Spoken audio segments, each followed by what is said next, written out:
저희 계속해서 마태복음 공부하도록 하겠습니다. 마태복음 8장을 저희가 13절까지만 보겠습니다. 먼저 잠깐 기도하고 또 저희가 한 절씩 살펴보도록 하겠습니다. 기도하겠습니다. 하나님 아버지, 주님께서 저희를 구원해 주시고 또 이 진리의 말씀을 주셔서 감사드립니다. 저희가 이 말씀을 바르게 배워서 또 주님의 말씀대로 살 수 있도록 도와주시기 원합니다. 예수님의 이름으로 기도드렸습니다. 아멘. 마태복음 이제 8장에 이르기까지 이제 사실은 1장부터 지금 8장까지 진행이 되어 왔는데, 이제 주님께서 시작하신 공생애와 관련해서 본다면 큰 사건이 사실은 많지는 않았습니다. 일단 4장에서 주님께서 이제 시험 받으신 것이 있죠. 또 이제 제자들을 부르신 사건이 있죠. 그리고 나서 5장, 6장, 7장은 이제 산상수훈 설교였죠. 그래서 많은 이벤트가 있었던 건 아닙니다. 이 마태복음을만 보면 이제 8장에 와서 주님께서 여러 가지 사역을 하시는데요. 이 8장에는 이제 4번의 치유가 나옵니다.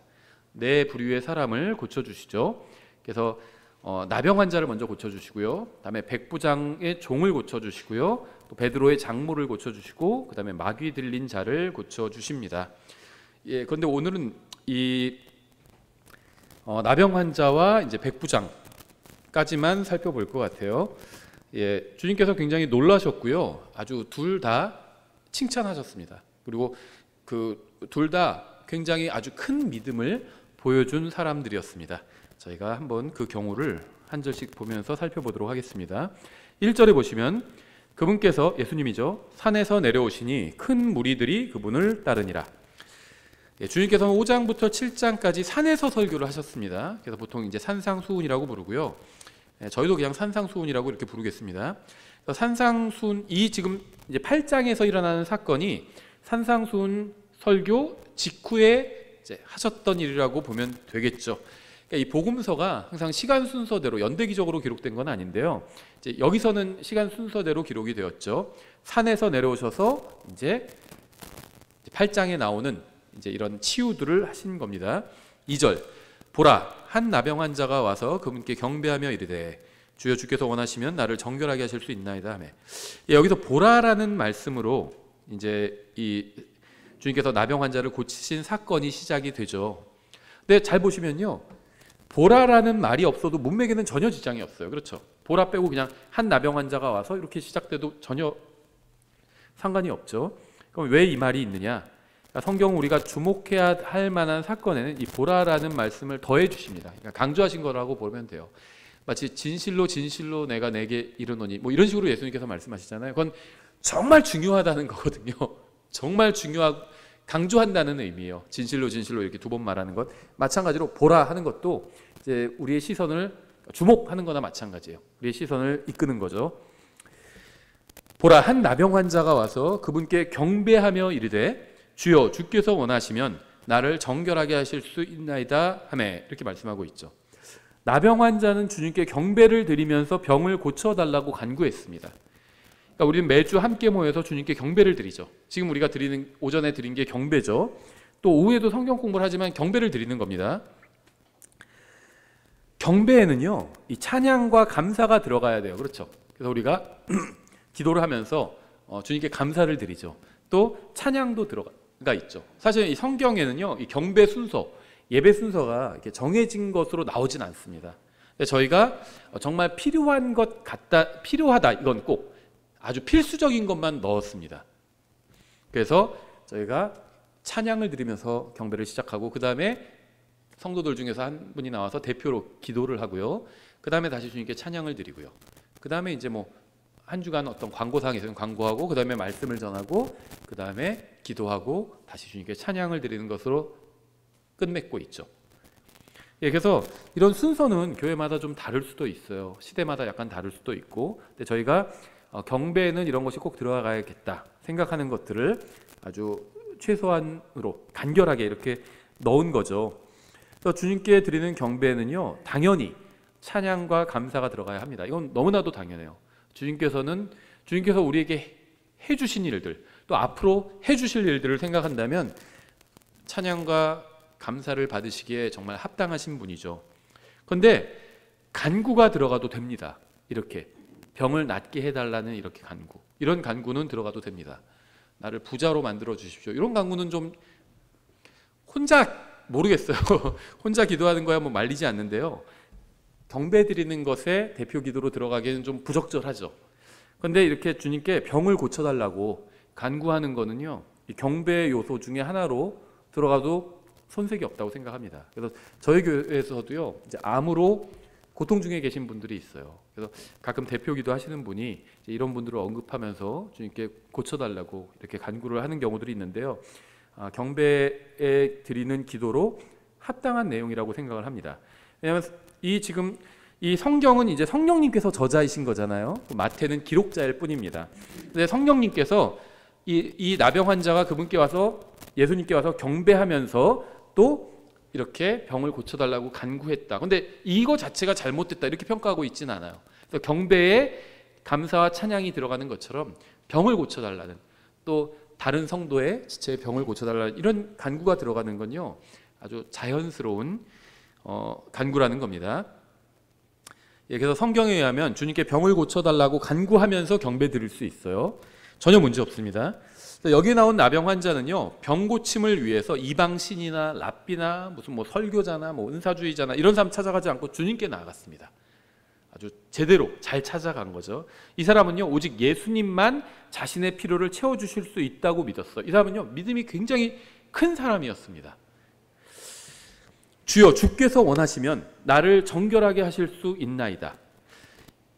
지금 이 표현이요, 이게 신약 성경에서 처음으로 예수님을 주님, 로드라고 부르면서 따르는 장면이에요.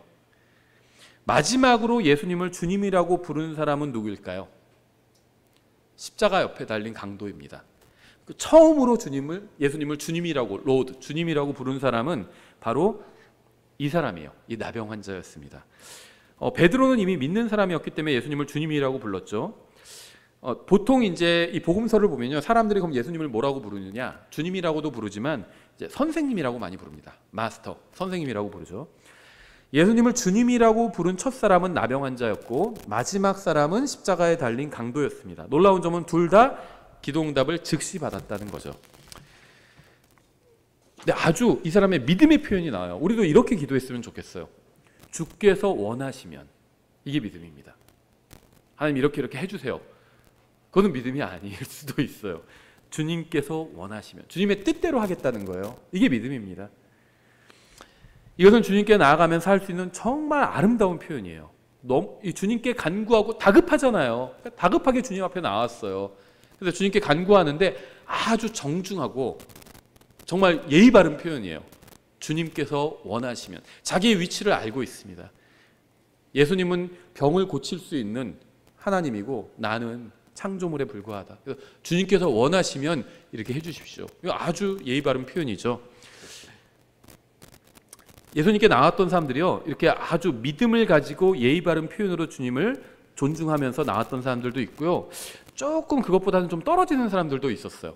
대표적인 경우가 마가복음 9장에 나오는 사람인데요, 이렇게 되어 있어요. 자, 한번 인용해 볼까요? 마가복음 9장 22절에 그것이 그를 죽이려고, 이제 그 아들이 더러운 영에 들려서 막 이제 자기 자해를 하는 그런 사람이었습니다. 그래서 그 아버지가 나와서 주님께 간구하는 아시죠? 그 이야기.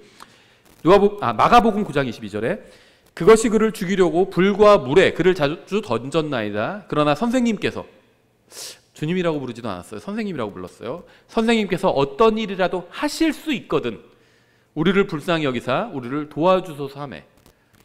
더러운 영이 들린 사람의 아버지는 주님께 어떤 일이라도 하실 수 있거든 도와주소서. 가진 게 좀 돈이 있으시면 저도 좀 돈 좀 주고 가세요. 이런 정도의 표현이죠. 주님께 아무것도 구하지 않은 것보다는 이런 식으로라도 구하는 것이 낫습니다. 모르겠어요. 이런 식의 비유가 저는 적합하다고. 예를 들면 뭐 이재용 회장을 만났는데 뭐 소원을 하나 들어주겠다 그러는데 혹시 돈 좀 있으면 한 10,000원만 주고 가실래요? 이런 거나 비슷한 것 같아요. 소원을 들어주겠다고 하는데 돈 좀 있으면 10,000원만 주고 가시면 좋을 것 같아요. 이렇게 얘기하는 거나 마찬가지 같아요. 하실 수 있으면 조금 도와주세요. 이런 식의 기도를 한 거죠. 안 한 것보단 나아요. 그 엉뚱한데 이상한 무슨 뭐 사이비 쫓아가서 병 낫게 해달라고 한 것보단 낫습니다. 주님께 바른 분에게 왔어요. 그런데 기도를 하는데 조금 표현이 좀 부족했습니다. 그런데도 주님께서 어떻게 하셨죠? 응답해 주셨죠. 좀 부족했어요. 하실 수 있거든 해주십시오. 하실 수 있거든이 뭐예요? 다 하실 수 있죠, 하나님께서는. 그렇죠. 마가복음 9장의 아버지보다는 마태복음 8장의 나병 환자의 태도가 훨씬 더 훌륭합니다. 이 사람은 주님의 능력에는 아무 문제가 없다고 생각해서 하실 수 있거든이 아니라 하실 수 있다고 믿었습니다. 예수님께는 불가능이 없다고 믿었어요. 문제는 주님께서 원하시는가, 여기에 있다는 사실을 알고 있었습니다. 하나님은 모든 걸 하실 수 있는 분이잖아요. 누군가를 부자로 만들어 주실 수도 있죠. 근데 문제는 나를 그렇게 해주실 것인가, 이게 문제죠. 원하시면 해주십시오, 이렇게 요구할 수는 있겠죠. 우리는 하나님께서 전능하신 분이라는 사실을 알고 있습니다. 문제는 주님께서 우리가 구하는 것을 주실 것인지 여부예요. 그렇죠. 주님께서 무엇을 원하시는지가 문제의 핵심이라는 겁니다. 이게 이제 신앙생활에 있어서는 굉장히 중요해요. 아무거나 막 하는 게 신앙생활이 아닙니다. 주님께서 원하시는 것을 해야 돼요. 그게 신앙생활이에요. 그래서 우리가 성경을 읽는 거예요. 성경 읽기를 강조하고. 자기 멋대로 막 아무거나 잔뜩 해놓고는 나 신앙생활 잘한다 이렇게 생각하면 곤란하다는 겁니다. 하나님께서 원하시는 것이 무엇인지 찾아봐야 돼요. 그리고 그걸 행해야 합니다. 그래서 주님께서 원하시면, 이건 너무나도 좋은 태도예요. 주님께서는 우리의 병을 고쳐주실 수도 있고 고쳐주지 않으실 수도 있어요. 제가 이 사람의 믿음이 좋았다고 얘기한 이유가 바로 여기에 있습니다. 반드시 저를 고쳐주셔야 합니다, 이렇게 기도하지 않았습니다. 어떻게 알아 하나님의 뜻이 어디 있는지. 물론 우리는 어떤 아픈 사람이 있으면요, 그 사람이 낫게 해달라고 구해야 됩니다. 끝까지 낫게 해달라고 구해야 돼요. 주님께서 원하시면 낫게 해주십시오, 이렇게 구해야 됩니다. 뭐 낫게 해주시든지 뭐 데려가시든지 상관없습니다, 이렇게 하면 안 돼요. 자기 일 아니라고 남이라고 해서 다른 형제 자매에 대해서 그렇게 기도하면 안 돼요. 낫게 해달라고 구해야 합니다. 하지만 우리는 몰라요. 어떤 게 더, 그러니까 하나님의 뜻이 어디에 있는지, 하나님께서 무엇을 원하시는지 모릅니다. 하나님께서 데려가실 수도 있어요. 누군가 같은 형제 자매가 돌아가시면 슬프죠. 막 또 어떤 분들은 오버해가지고 막 경축 누구누구 성도 승천 막 이렇게 화환을 장례식장에 보내고 그런 것도 봤어요, 사진으로. 그건 오버한 거죠. 슬퍼하는 자와 함께 슬퍼하라고 그랬잖아요. 도로가가 죽었을 때 다 슬퍼했잖아요. 그렇죠. 성도의 죽음도 슬픕니다. 왜냐하면 우리가 이 세상에선 더 이상 볼 수 없잖아요. 하지만 나중에 하늘나라에서 만난다는 소망은 가지고 있죠.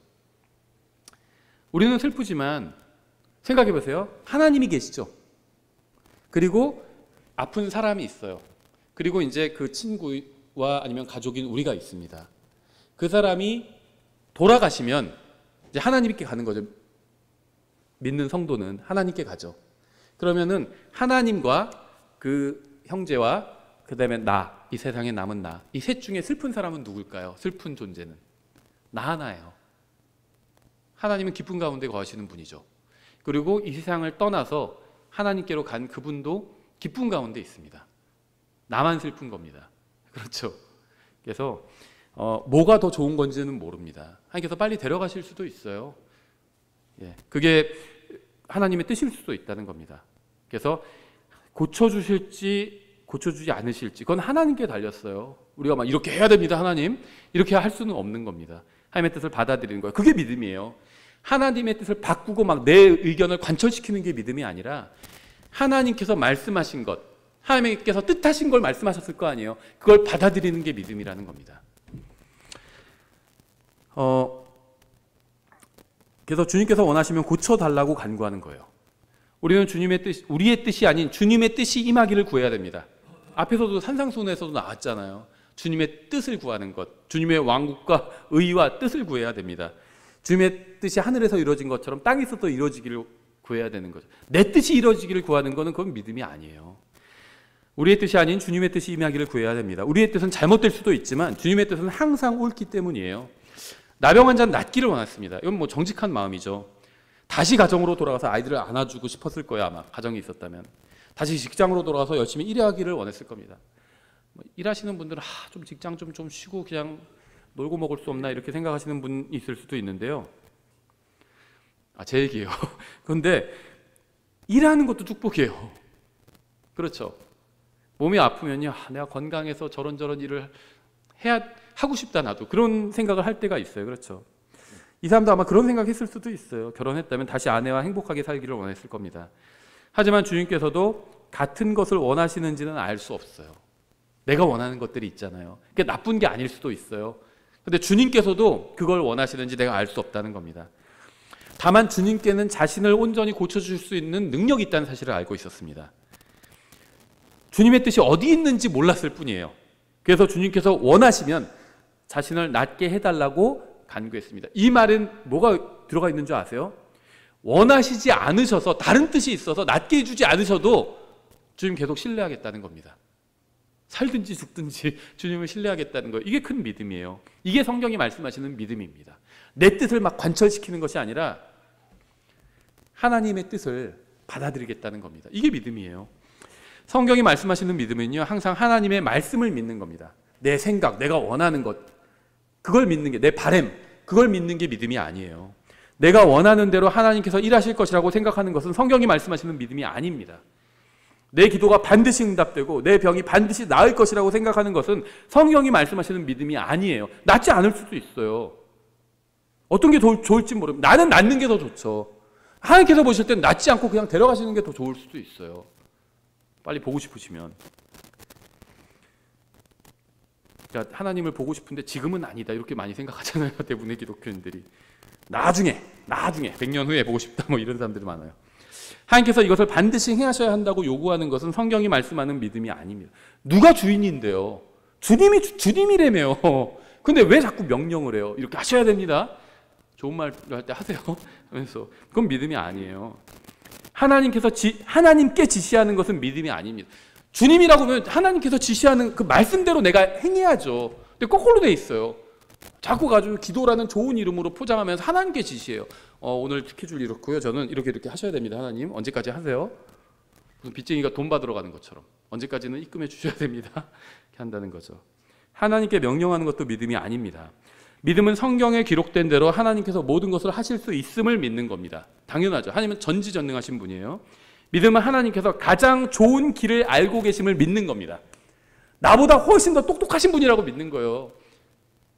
무슨 뭐 바보 같은 말을 하나 이렇게 생각하시는 분이 있을 텐데요. 많은 기독교인들이 자기가 하나님보다 더 똑똑하다고 생각해요. 내가 원하는 대로 하나님께서 해주시지 않으면 막 원망합니다. 하나님이 훨씬 현명하다며요. 그러면 하나님께서 나를 인도해 주신 거, 그게 내가 보기에 안 좋아 보여도 훨씬 좋은 것일 수 있다는 거죠. 하나님이 더 똑똑하다고 믿는다면. 하나님이 가장 똑똑한 분이다, 이렇게 믿는 게, 가장 좋은 길은 내가 알고 있는 길이 아니라 하나님이 알고 계신 길이다, 이렇게 믿는 게 믿음이에요. 그래서 그분이 주시는 결과는 나에게 가장 좋은 결과라고 받아들이는 것이 바로 믿음입니다. 이 세상에서는 뭔가 일이 안 풀려도 그게 오히려 영적으로 나에게 더 좋을 수도 있어요. 그래서 하나님께서 허락해 주신 걸 수도 있습니다. 난 몰라요. 나병 환자는 믿음이 있었어요. 주님께서 원하시는 대로 행하시는 것이 가장 좋은 것이라는 믿음이 있었습니다. 하지만 자기의 원하는 것도 알았죠. 원하시면 저를 좀 낫게 해주십시오, 이렇게 간구한 거잖아요. 그래서 하나님께 지시하거나 명령하지 않고 주님께서 원하시면 자신을 정결하게 해달라고 겸손하게 간구한 겁니다. 그는 주님이 자기와 비교할 수 없을 정도로 현명한 분임을 믿었습니다. 그래서 주님께서 주시는 결과가 가장 좋은 것임을 인정했어요. 그래서 자신은 병이 낫기를 원했지만 자기가 원하는 것이 아닌 주님께서 원하시는 것을 해달라고 간구했습니다. 이렇게 기도하시나요? 내가 원하는 대로 내 인생을 쭉 가게 해주십시오, 이렇게 기도하시나요? 아니면 주님께서 원하시는 길로 제가 걸어갈 수 있도록 인도해 주십시오, 이렇게 기도하시나요? 믿음의 기도예요. 정말 믿음이, 아주 성경에서 믿음으로는 빼어난 사람입니다. 주님께서 이렇게 인정하신 경우가 많지 않아요. 네. 마귀를 한번 생각해 보세요. 마태복음 4장에서 마귀가 예수님을 시험하죠. 그런데 돌을 빵으로 만들라고 교만하게 명령했습니다. 생각해 보세요. 감히 마귀가 창조주 하나님한테 돌을, 정말 네가 뭐라면 뭐 하나님의 아들이면 돌을 빵으로 만들어 봐라, 막 이렇게 얘기한 거죠. 명령한 거예요. 우리도 그럴 때 있지 않나요? 이렇게 하셔야 됩니다. 마귀가요, 주님께 명령한 거예요, 감히. 그런데 우리도 그럴 때가 있다는 거죠. 이렇게 해주셔야 됩니다. 표현은 그렇게 안 하지만 딱 마음속으로는 하나님은 이렇게 해주셔야 되고, 당연히 병을 낫게 해주셔야 되고, 잘 풀리게 해주셔야 되고, 무슨 예쁜 여자 만나게 해주셔야 되고. 그건 자기 생각이죠. 하나님의 생각은 다를 수 있죠. 어떻게 보면 마귀와 더 비슷하게 신앙생활하고 있는 사람들 많아요. 하나님께 막 명령하고 있는 거죠. 이때쯤이면 뭐 취직도 되게 해주셔야 되고. 하지만 나병 환자는요, 예수님을 주님이라고 부르면서 겸손하게 주님께 원하시는 대로 해달라고 간구했습니다. 그는 이미 예수님을 주님으로 받아들였기 때문에 주님께서 원하시는 대로 행하시는 것을 받아들일 준비가 되어 있었습니다. 이렇게 믿음은 주님께서 원하시는 대로 행하는 것이 주님께서 원하시는 대로 행하시는 것이 가장 좋은 것이라고 인정하는 거예요. 비록 내가 보기에는 이게 안 좋은 길 같아도 주님께서 이걸 원하신다면 그렇게 하시는 것이 가장 좋은 것이다, 이렇게 인정하는 겁니다. 사도 바울도요, 자기 병이 낫게 해달라고 3번이나 간구했잖아요. 근데 응답을 받았죠. 어떤 응답을 받았죠? 고쳐주지 않으시겠다는 응답을 받았어요. 그러면서 이유를 알려주셨죠. 하나님의 능력은 약한 데서 더 강해진다는 이유를 알려주셨어요. 그랬더니 바울이 이제 그때서야 이제 더 감사하게 된 거죠.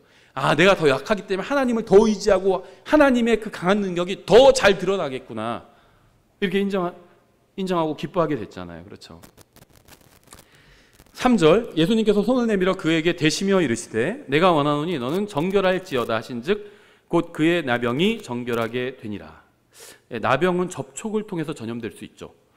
그래서 나병 환자를 격리하죠. 우리나라에서 소록도에 따로 격리해 두잖아요. 이스라엘 그 율법에 보면요, 나병 환자들은 캠프 밖으로, 진영 밖에 따로 격리해 둡니다. 왜냐하면 접촉을 통해서 병이 옮을 수 있기 때문에. 근데 예수님께서 나병 환자를 만지셨네요. 손을 내밀어서 나병 환자를 만지셨습니다. 근데 어떻게 이게 가능했는지 아세요? 그럼 예수님, 율법에는 나병 환자와 접촉하지 말라 그랬어요. 근데 예수님은 손을 내밀어서 나병 환자를 만지셨죠. 어떻게 이게 가능할 수 있었을까요? 그럼 예수님이 율법을 어기셨을까요? 나병 환자 만지지 말라고 그랬어요. 저희가 뒤에서 한번 읽어드릴게요. 율법에 어떻게 돼 있는지. 그런데 예수님은 나병 환자를 만지셨습니다. 예수님께서 나병 환자의 손을 대시는 순간 그는 더 이상 나병 환자가 아니었어요. 주님께서는 나병 환자를 만지신 것이 아니라 나병 환자였던 사람을 만지신 겁니다. 대시는 순간 나병은 사라져 버렸습니다. 나병 환자를 만지신 게 아니에요. 나병 환자였던 사람을 만지신 겁니다. 율법에는 나병 환자가 깨끗하게 된 경우에 어떻게 해야 하는지 지침이 나와 있죠. 하지만 예수님께서 오시기 전에 1000년이 넘는 세월 동안 나병 환자가 깨끗하게 된 적이 한 번도 없었습니다. 나만이 나병에서 낫긴 했지만 그는 율법을 따른 유대인이 아니었기 때문에 그냥 자기 길로 갔죠. 율법대로 행하지 않았어요. 그러니까 이스라엘 백성 중에는 이 미리암을 제외하고는 나병에 걸렸다가 나은 사람이 없어요. 율법대로 하는 사람이 아무도 없습니다. 미리암은 이제 그 율법 전에 나병이 걸렸다가 난 거죠. 율법과 관련이 없죠. 민수기 5장 2절 이렇게 되어 있어요. 이스라엘 자손에게 명령하여 그들이 모든 나병 환자와 유출이 있는 모든 자와 누구든지 죽은 자들로 인해 더럽게 된 자를 진영 밖으로 내보내게 하라. 예수님은 율법을 깨지 않으시고 바리새인들의 잘못된 해석을 깨신 겁니다. 주님은 나병 환자를 만지신 것이 아니라 나병 환자였던 자를 만지신 거죠. 민수기 19장에도 나와 있어요. 11절부터 13절. 여기는 시체에 관한 규정인데요. 사람의 시체를 만지는 자는 이래 동안 부정하리니 그는 셋째 날에 그것으로 자기를 정결하게 할지니라. 그리하면 일곱째 날에 그가 정결하려니와 그가 셋째 날에 자기를 정결하게 하지 아니하면 일곱째 날에 정결하지 아니하리라. 누구든지 죽은 사람의 시체를 만지고 자기를 정결하게 하지 아니하는 자는 주의 성막을 더럽히느니라. 그 혼은 이스라엘에서 끊어지리니 거룩히 구분하는 물을 그에게 뿌리지 아니하였으므로 그는 부정할 것이요 그의 부정함이 여전히 그에게 있느니라. 그러니까 나병 환자나 시체는 만지면 안 됩니다. 그럼 부정하게 돼요. 근데 예수님은 나병 환자나 시체를 만지신 적이 없어요. 왜냐하면 나병 환자였던 사람을 만지신 것이고 시체였던 사람을 만지신 거죠. 그래서 주님께서 죽은 사람을 만지신 적이 없습니다. 주님은 죽었다가 살아난 사람을 만지신 거죠. 이 레위기와 민수기는요, 나병 환자나 시체를 함부로 만지지 말라고 경고하고 있죠. 성경은 이렇게 항상 과학보다 훨씬 앞서가 있습니다. 과학자들이 아직 박테리아나 세균 이런 것에 대해서 아무것도 모를 때 성경은 이렇게 환자나 시체와의 접촉을 피하라고 경고하고 있죠. 우리는 항상 하나님께서 말씀하신 대로 행하는 것이 현명한이라는 확신을 가져야 합니다. 4절, 예수님께서 그에게 이르시되 삼가 너는 아무에게도 말하지 말고 내 길로 가서 제사장에게 내 자신을 보이고 또 모세가 명령한 예물을 드려 그들에게 증거로 삼으라 하시니라. 예수님께서는 나병이 나은 사람에게 아무에게도 주님께서 행하신 것을 영원히 말하지 말라 이렇게 말씀하지는 않으셨습니다. 주님께서는 율법을 성취하러 오셨어요. 그래서 가장 먼저 집으로 가지 말고 친구에게 가지도 말고 제사장에게 가서 율법에 기록된 대로 행하라고 말씀하신 겁니다. 제가 아까 읽은 대로 이 민수기에는 나병에 관한 규정이 있잖아요. 근데 그 규정이 한 번도 실현된 적이 없어요. 왜냐하면 율법을 주신 이후로 나병에 걸렸다가 나은 사람이 한 명도 없었거든요. 처음으로 이 규정이 살아있는 규정이 된 겁니다. 죽은 규정이었다가 한 번도 실현된 적이 없는 규정이에요. 예수님은 율법을 성취하신 분이에요. 여러 가지 면에서 이 규정이 살아있는 규정이 되게 하신 겁니다. 실제 이게 실행이 된 거잖아요. 그렇죠. 그래서 집으로 가지 말라고 하신 겁니다. 자기 병이 나왔으면 가장 먼저 가족이나 친구한테 가서 막 알리고 싶은 마음이 들 거 아니에요. 그렇게 하지 말라는 거예요. 율법을 이루려고 오신 분이기 때문에 일단은 율법을 성취해야 한다는 겁니다. 제사장에게 가서 이 율법에 기록된 대로 그렇게 행하라고 말씀하신 거죠. 그는 제사장에게 자신을 보이고 예물을 드려서 증거로 삼아야 했습니다. 그래서 제사장이 그가 정결해졌다고 선언해야 그는 율법에 따라서 정결해질 수가 있는 거죠. 이렇게 주님께서는 율법을 성취하셨습니다. 말씀대로 행하는 것이 항상 가장 좋은 간증을 남겨요. 대부분의 기독교인들이 세상에서 간증을 잃어버린 이유는 말씀대로 행하지 않았기 때문이죠. 이 사람은 말씀대로 행했어야 합니다. 그래야지 율법에 성취됐다는 걸 알릴 수 있는 거죠. 주님께서는 나병이 나은 사람에게 제사장에게 가서 보이고 예물을 드리라고 명령하셨습니다. 이것은 율법에 따른 것이었죠. 나병은 육체의 피부에서 시작해서 사람 전체를 더럽힐 뿐만 아니라 집까지 더럽혀요. 나병은. 그러니까 나병에 걸린 사람은 그래서 격리하는 겁니다. 나병은 사람을 고립시키는 그런 병이에요. 그렇죠. 격리되니까. 이건 죄가 사람에게 주는 것과 정확히 일치합니다. 죄는요 막 퍼져나가요. 그리고 나뿐만 아니라 지금 창조 세계 전체가 신음하고 있거든요. 환경운동 하시는 분들이 있는데 간단해요. 사람들이 다 사라지면 됩니다. 환경이 숨을 쉴 수 있어요. 사람들 때문에 숨을 쉬고 있지 못한 거예요. 그래서 그 성남의 손안에 떨어진 죄인들이라는 조나단 에드워즈의 설교에서도 그런 그 문장이 나오거든요. 이 창조 세계가 당신 때문에 막 한숨을 쉬고 있고 막 죽으려고 한다. 사람이 죄를 지어서 같이 저주를 받았, 땅도 저주를 받았잖아요. 그래서 너무 유기농 그런 거 너무 저는 안 따져요. 두 가지 이유로. 첫 번째는 농사 짓는 분들이 전에도 말씀드린 것처럼 그러시더라고요. 진짜 유기농 없다고. 농사꾼들이 자기들 먹을 거 그건 진짜 유기농이래요. 파는 거는 그렇게 할 수가 없대요. 상품화가 안 된다는 거예요. 약을 안 치면. 진짜 유기농 없다는 거예요. 두 번째는 땅이 저주를 받았어요. 그 소사는 아무리 좋은 걸 먹어도 다 죽어요.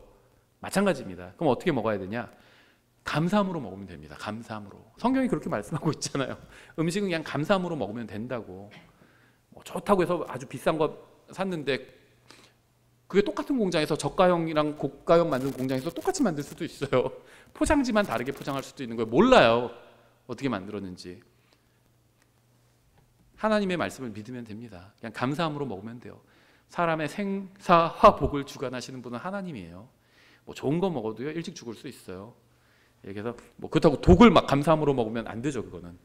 그러니까 독이 아닌 일반적인 음식물을 감사함으로 먹으면 됩니다. 그래서 너무 특별한 걸 막 그렇게 할 필요는 없습니다. 그런데 어쨌든 간에 이 사람의 죄로 인해서 이 창조물 전체, 이 땅도 저주를 받았죠. 그래서 이 나병은 사람을 고립시키는데요. 죄도 정확히 똑같은 일을 합니다. 사람을 고립시켜요. 오직 예수님을 만나야만 이 나병이 낫는 것처럼 죄로부터 이제 자유를 얻게 됩니다. 레위기 14장에도 이렇게 되어 있어요. 14장 1절에 주께서 모세에게 말씀하여 이르시되 나병 환자를 정결하게 하는 날에 그에 관한 법은 이러할지니라. 이제 이대로 행하라고 말씀하신 겁니다. 예수님께서. 그를 제사장에게로 데려갈 것이요. 먼저 제사장을 만나야 돼요. 가족에게 가면 안 됩니다. 제사장은 진영에서 나아가 볼지니 보라 그 나병 환자에게 있던 나병이 나았으면 제사장은 명령하여 정결하게 될 자를 위해 살아있는 정결한 새 두 마리를 잡으래요. 백향목과 주홍색 실과 우슬초를 가져오게 하고. 그래서 우리가 오전에도 봤죠. 미가에서 우리가 그 시편 32편 다윗이 인용할 때 우슬초로 나를 정결하게 해소서 이런 얘기를 하고 있죠. 여기서 나온 거예요. 우슬초를 가져오게 하고 제사장은 또 명령하여 그 새들 중 한 마리를 흐르는 물 위에서 질그릇 안에서 잡게 할지니라. 질그릇은 사람을 상징하죠. 살아있는 새에 관하여는 그가 그 새와 백향목과 주홍색 실과 우슬초를 가져다가 그것들과 그 살아있는 새를 흐르는 물 위에서 잡은 새의 피에 담가 나병에서 정결하게 될 자에게 7번 뿌려 그를 정결하다고 선언하고 그 살아있는 새는 빈 들판에서 놓아줄지니라. 새 2마리를 잡아서 한 마리는 죽여요. 그래서 피를 흘립니다. 그래서 나머지 다른 살아있는 새에게 그 피를 뿌립니다. 그리고 그 살아있는 새는 날려줍니다. 여기 나오는 2마리 새 중 한 마리는 예수님을 상징하고 다른 한 마리는 죄인을 상징합니다. 한 마리는 죽임을 당하고 다른 한 마리는 죽은 새의 피로 씻긴 후에 노임을 받아요. 뭐 너무나도 명백하죠. 이게 신약을 다 읽은 입장에서는 이게 뭐를 의미하는지 어렵지 않게 알 수 있어요. 우리는 우리를 위해서 죽임을 당하신 예수님으로 인해서 죄로부터 완전히 자유로운 존재가 되었습니다. 노임을 당한 새처럼. 그래서 성경은 예수님에 관해서 증언하고 있는 책이에요. 이 레위기 14장의 지침대로 행한 제사장은 아무도 없었습니다. 나병이 나은 사람이 없기 때문에 이걸 실행해 볼 기회가 없었다는 거죠. 이스라엘 자손 중에 나병에 걸렸다가 나은 사람도 없었고요. 그러한 사람을 본 제사장도 없었습니다. 예수님을 만난 사람만이 나병이 나은 겁니다. 누구도 나병을 고칠 수 없었어요. 오직 하나님만이 나병을 고칠 수 있었기 때문이죠. 그리고 예수님이 바로 그 하나님이었죠. 요한복음 1장 1절에 나오죠. 처음에 말씀이 계셨고 말씀이 하나님과 함께 계셨으며 말씀이 하나님이셨더라. 예수님께서 이제 4절로 돌아서 예수님께서 그에게 이르시되 삼가 너는 아무에게도 말하지 말고 내 길로 가서 제사장에게 내 자신을 보이고 또 모세가 명령한 예물을 드려 그들에게 증거로 삼으라 하시니라. 4절은 신약 성경에서 모세라는 이름이 가장 먼저 언급된 절입니다. 신약 성경에서 모세라는 이름이 여기서 처음으로 나와요. 그리고 신약 성경에서 총 80회에 걸쳐서 이제 모세라는 이름을 인용을 합니다. 5절 예수님께서 가버나움에 들어가시니 한 백부장이 그분께 나와 그분께 간청하여 이르되 주여 내 종이 마비병으로 집에 누워 몹시 고통을 받나이다 하매 백부장도 예수님을 주님이라고 불렀습니다. 그의 종은 극심한 고통 가운데 있었죠. 7절 예수님께서 그에게 이르시되 내가 가서 그를 고쳐주리라 하시니 예수님께서는요 백부장의 기도에도 즉시 응답해 주셨죠. 우리는 이렇게 기도 응답을 받기 원하죠. 백부장은 큰 믿음을 가지고 있었어요. 백부장의 믿음은 주님을 놀라게 했습니다. 뒤에 나오죠. 8절 백부장이 응답하여 이르되 주여 계속 주님이라고 불러요. 주께서 내 지붕 아래로 오심을 내가 감당할 자격이 없사오니 오직 말씀만 하옵소서. 그러면 내 종이 낫겠나이다. 백부장도 나병 환자만큼이나 굉장히 겸손한 사람이었습니다. 생각해 보세요. 이스라엘 지금 식민지 사람들이에요. 이 사람은 백부장입니다. 뭐 지금으로 치면 중대장 정도 되겠죠. 생각해 보세요. 일본군 중대장이 식민지 이제 우리 일제 강점기 때 100년 전에 일제 강점기 시절에 일본군 헌병 중대장이 조생징에게 주여 하면서 이렇게 대하는 거라고 그렇게 대하는 거랑 마찬가지죠. 겸손한 사람이었습니다. 주님을 믿었어요. 예수님이 주님이라고 믿었어요. 이 백부장도 주님의 능력을 믿었습니다. 주님께서 능히 병을 고칠 수 있다는 사실을 믿었습니다. 게다가 주님께서 고쳐주시겠다고 하시는 이 응답도 들었어요. 주님을 믿었고 주님의 응답도 들었습니다. 따라서 모든 것이 해결되었다는 사실을 알고 있었어요. 그렇죠? 그는 예수님께서 병 고치는 능력을 가지고 계시면 물론이거니와 병자를 만나지 않고 말씀만으로도 능히 고치실 수 있다고 믿었습니다. 그는 예수님의 전능하심과 무소부재하심을 믿었던 거예요. 병을 고치실 수 있는 능력, 전능하심도 믿었고요. 여기 계시나 거기 계시나 마찬가지라는 것도 믿었습니다. 무소부재하심도 믿은 거예요.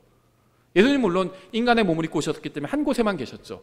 근데 여기 계시나 미국에 계시나 마찬가지라는 거. 미국에 가지 않으셔도 또 미국에서 일어난 일을 다 해결하실 수 있다는 사실을 믿었던 겁니다. 일종의. 백부장은요 예수님께서 특정한 장소에 가지 않으셔도 그곳에 계신 것과 마찬가지라는 사실을 믿었습니다. 그는 예수님이 주님이시기 때문에 무엇이든 하실 수 있다고 믿었던 겁니다. 9절 나도 권위 아래에 있는 사람이며 내 아래에도 군사들이 있어 내가 이 사람더러 가라 하면 그가 가고 저 사람더러 오라 하면 그가 오며 내 종도로 이것을 하라 하면 그가 그것을 하나이다 하매 백부장은요 자신에게 군사들을 움직일 수 있는 권위가 있는 것처럼 예수님께는 질병을 포함한 모든 것을 움직일 수 있는 권위가 있다는 사실을 믿었습니다.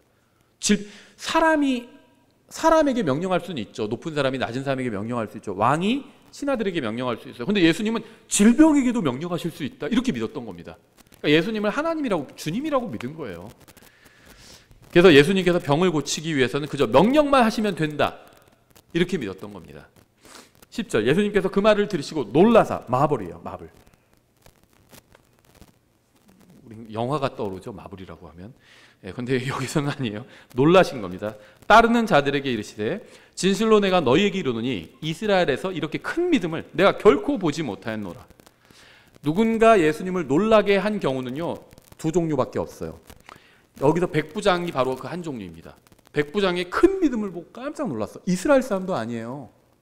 근데 이렇게 주님을 믿고 있어요. 깜짝 놀라신 겁니다. 또 다른 경우는요, 마가복음 6장에 나오는데요, 6장 6절 이렇게 되어 있어요. 그들이 믿지 아니함으로 이상히 여기시고 마을들을 두루 다니시며 가르치시더라. 이스라엘 백성이 믿지 않는 걸 보고 이상, 여기도 마블이에요. 영어로는 똑같습니다. 놀라신 거예요. 깜짝 놀라신 겁니다. 주님은 백부장의 큰 믿음을 보고 놀라셨고요, 하나님의 백성이 주님을 믿지 않는 것을 보고 또 놀라셨습니다. 이렇게 큰 믿음과 하나님의 백성의 믿음 없음은 주님을 놀라게 합니다. 여러분은 어떤 식으로 주님을 놀래키시나요? 큰 믿음으로 주님을 놀라게 하시나요? 아니면 믿음 없음으로 주님을 놀라게 하시나요? 내가 그렇게 은혜를 베풀어주고, 그렇죠, 필요한 걸 다 주고, 무슨 살아가는데 필요한 걸 다 주셨잖아요. 구원해 주셨잖아요. 성경도 주셨잖아요. 인쇄소리 발명되기 전에는요, 집 한 채 값이라고 말씀드렸죠. 발명되고 나서는 자동차 한 대 값으로 가격이 좀 떨어졌어요. 지금은 저렴하죠. 많은 은혜를 내려주셨는데도 믿지 않아요. 믿지 않으면 나오는 게 뭔지 아세요? 불평입니다. 불평. 이 불평은 믿음 없음의 증거예요. 내가 지금 믿음 안에 있지 않다는 걸 겉으로 드러내는 게 바로 불평입니다. 믿음 안에 들어있다는 걸 드러내는 건 뭔지 아세요?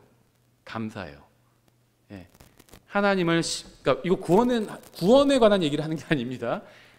의는 믿음으로 살잖아요. 하나님을 신뢰하는 것에 관한 이야기를 하는 거예요. 하나님과 동행하고 신앙생활을 하는 것에 관한 이야기를 하는 겁니다.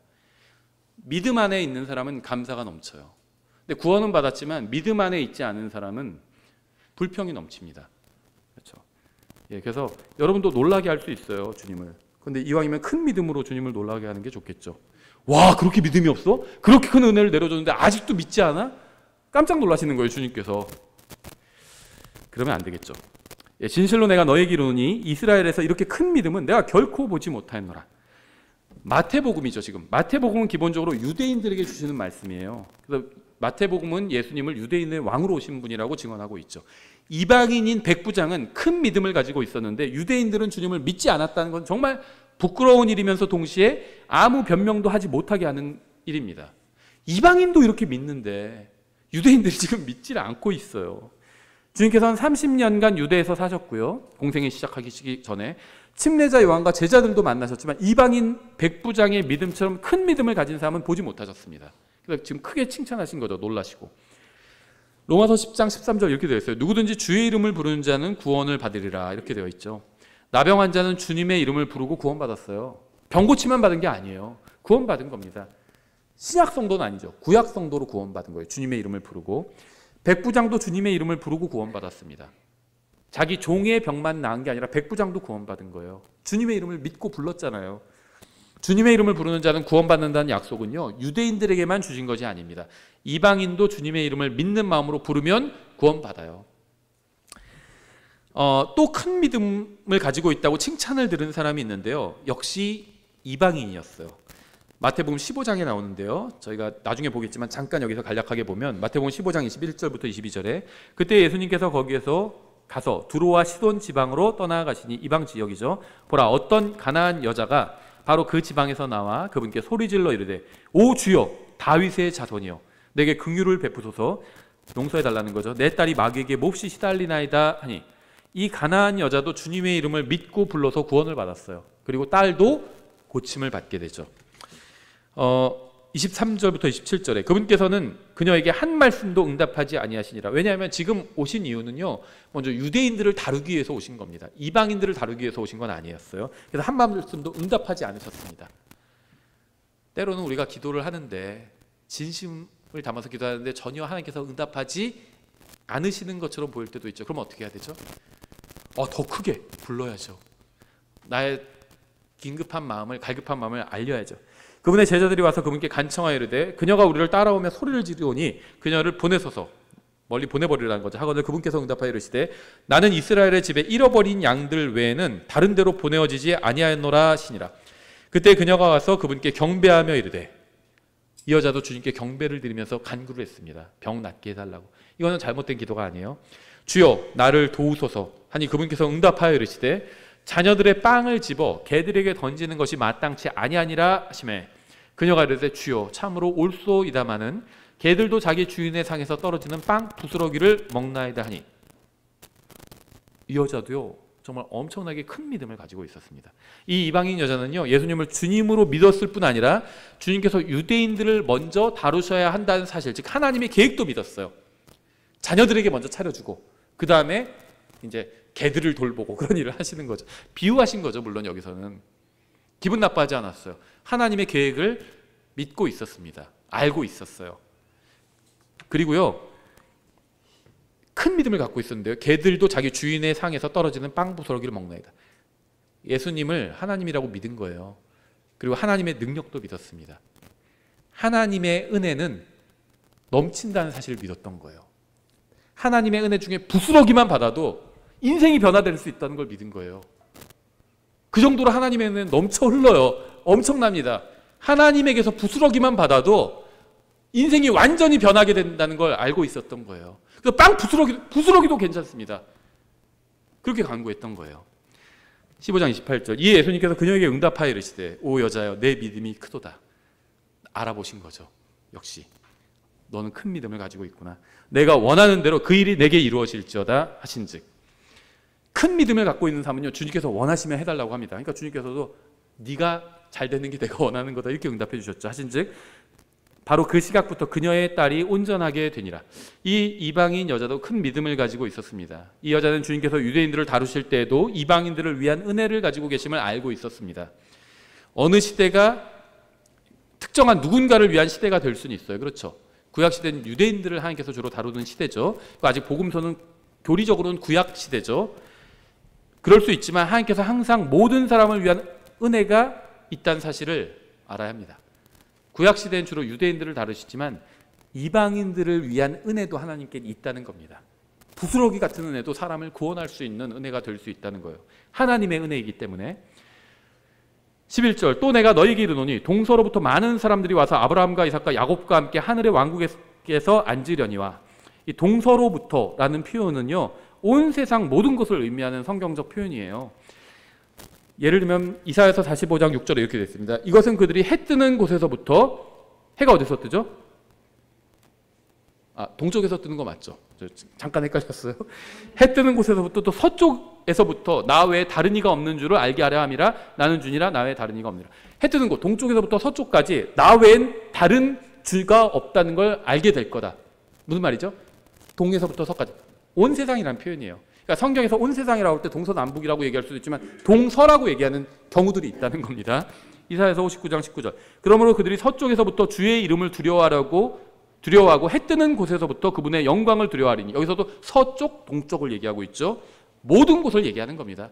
서쪽 동쪽만 주님을 두려워하고 남쪽 북쪽은 주님을 두려워하지 않는다 이런 얘기가 아니에요. 모든 곳을 얘기하는 겁니다. 원수가 홍수같이 올 때 주의 영께서 군기를 들어 올리사 그를 치시리로다 이렇게 되어 있어요.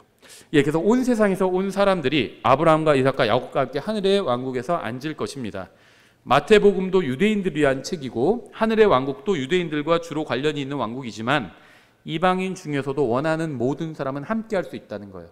하나님의 은혜는 무한하기 때문에, 그것이 빵 부스러기 같은 조그만 은혜라 할지라도 그게 하나님의 상에서 떨어지는 은혜는 무한한 은혜라는 겁니다.